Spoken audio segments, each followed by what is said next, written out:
Sin no more. From John 5:1-14. After these things there was a feast of the Jews, and Jesus went up to Jerusalem. And at Jerusalem is a pool at the sheep gate, which is called in Hebrew Bethesda, having 5 porches. In these was a great multitude of the infirm laying, blind ones, lame ones, withered ones, awaiting the stirring of the water. For an angel at a certain time descended in the pool and agitated the water.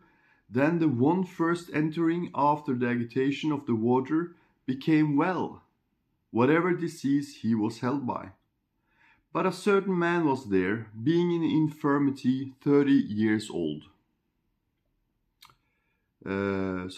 But a certain man was there, being in infirmity 38 years. Seeing him lying, and knowing that he had already spent much time, Jesus said to him, "Do you desire to become well?" The infirm one answered him, "Lord, I do not have a man that when the water is agitated he may throw me into the pool. But while I am coming, another goes down before me." Jesus said to him, "Rise up, take up your coat and walk." And instantly the man became well, and took up his coat and walked. And it was a Sabbath that day. Then the Jews said to the one having been healed, "It is a Sabbath.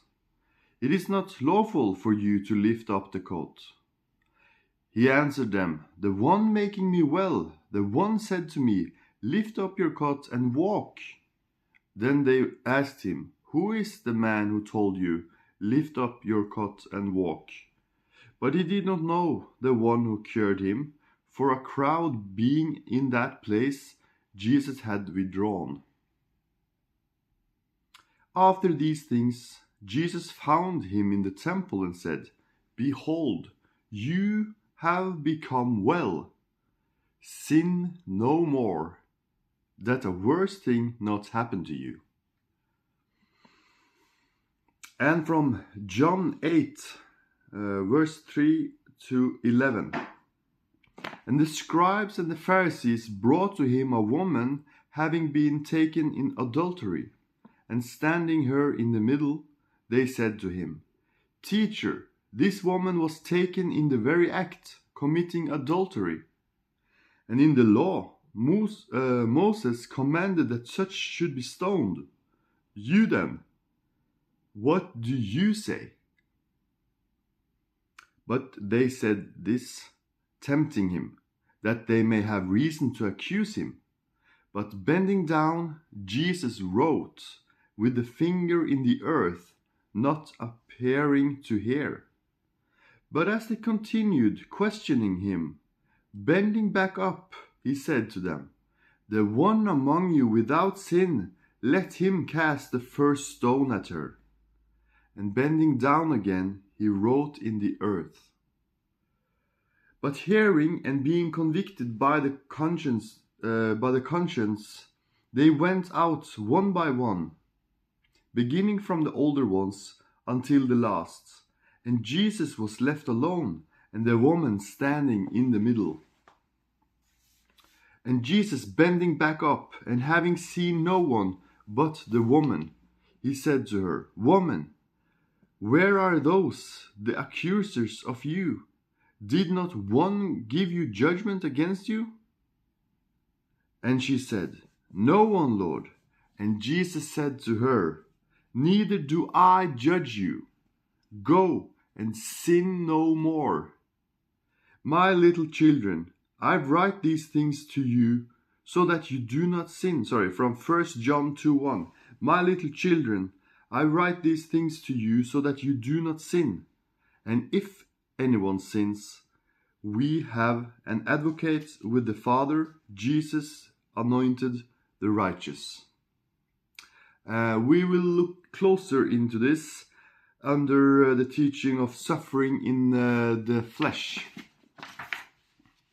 And the next commandment is, do not labor for the food which perishes, but for the food which endures to everlasting life.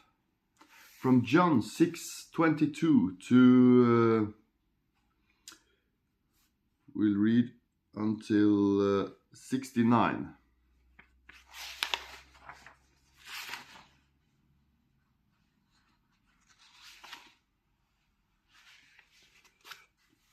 On the morrow, the crowd standing on the other side of the sea had seen that no other little boat was there except one, that one into which his disciples entered, and that Jesus did not go with his disciples into the small boat, but that the disciples went away alone.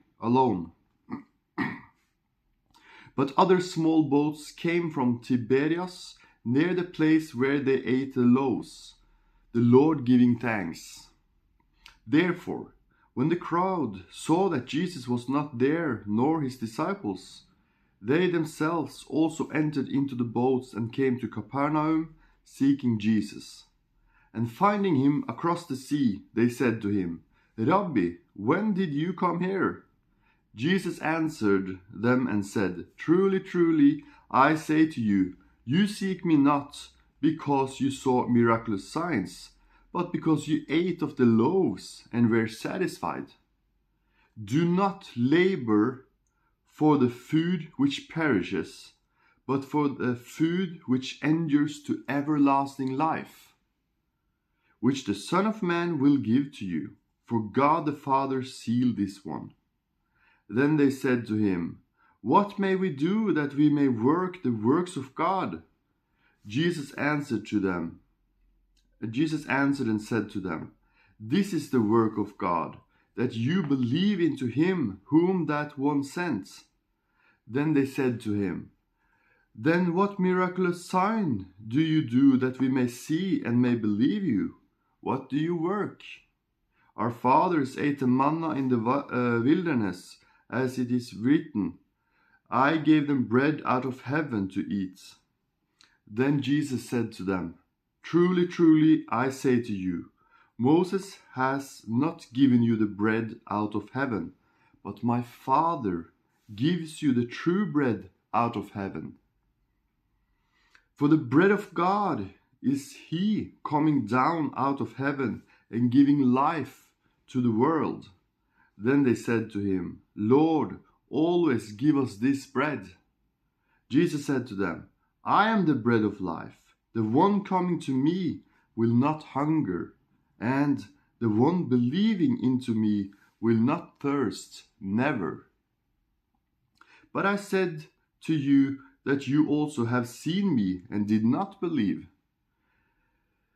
All that the Father gives to me shall come to me, and the one coming to me I will in no way cast out. For I have come down out of heaven, not that I should do my will, but the will of him who sent me.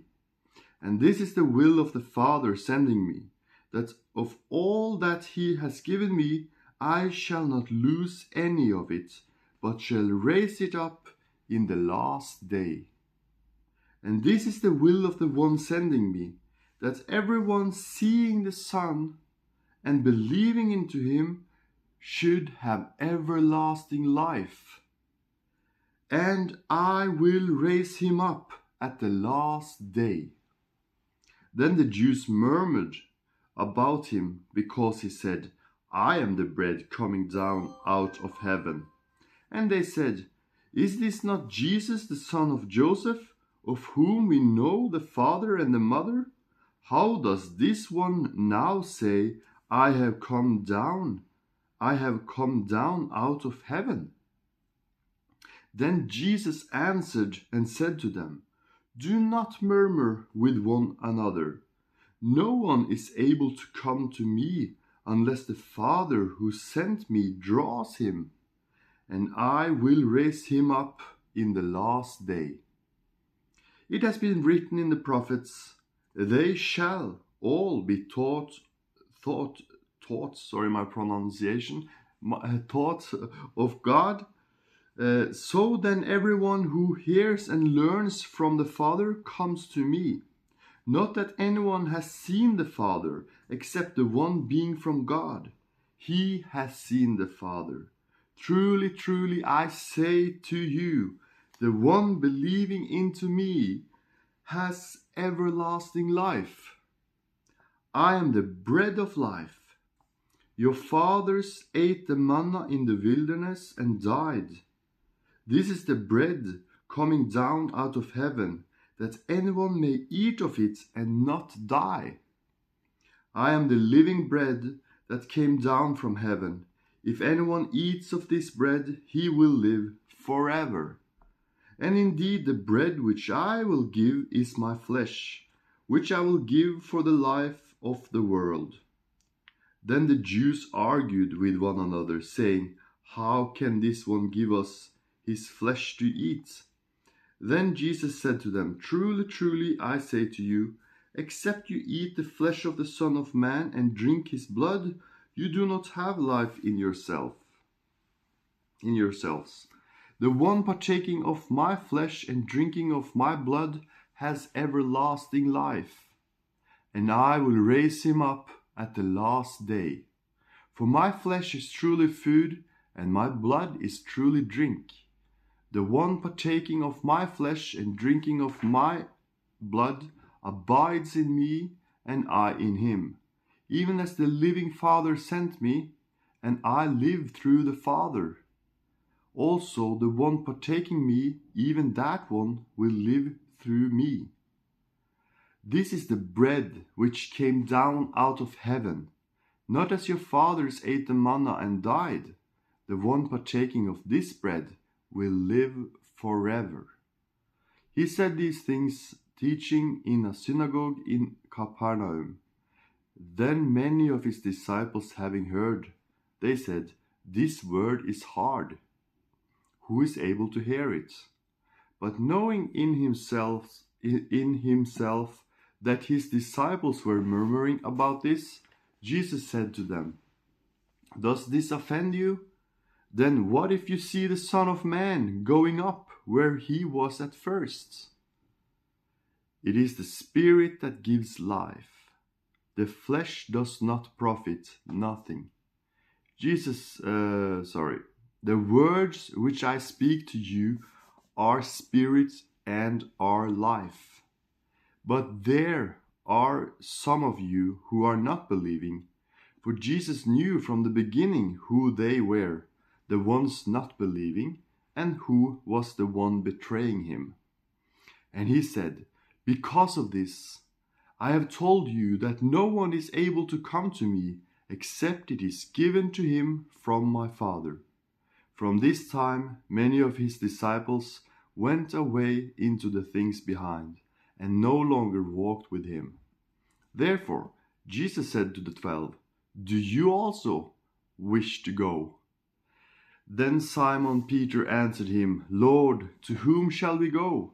You have the words of everlasting life, and we have believed and have known that you are the Anointed, the Son of the living God. And from John 4, verse 31 to 38. But in the meantime, the disciples asked him, saying, Rabbi, eat. But he said to them, I have food to eat which you do not know. Then the disciples said to one another, No one brought him food to eat. Jesus said to them, My food is that I should do the will of him who sent me, and that I may finish his work. Do you not say, It is yet 4 months, and the harvest comes? Behold, I say to you, lift up your eyes and behold the fields, for they are already white to harvest. And the one reaping receives reward and gathers fruit to everlasting life, so that both the one sowing and the one reaping may rejoice together. For in this the word is true, that another is the one sowing and another the one reaping. I sent you to reap what you have not labored over. Others have labored, and you have entered into their labor. Jesus was all about doing the will of the Father. He never subdued to the will of the flesh, and therefore his flesh also is food.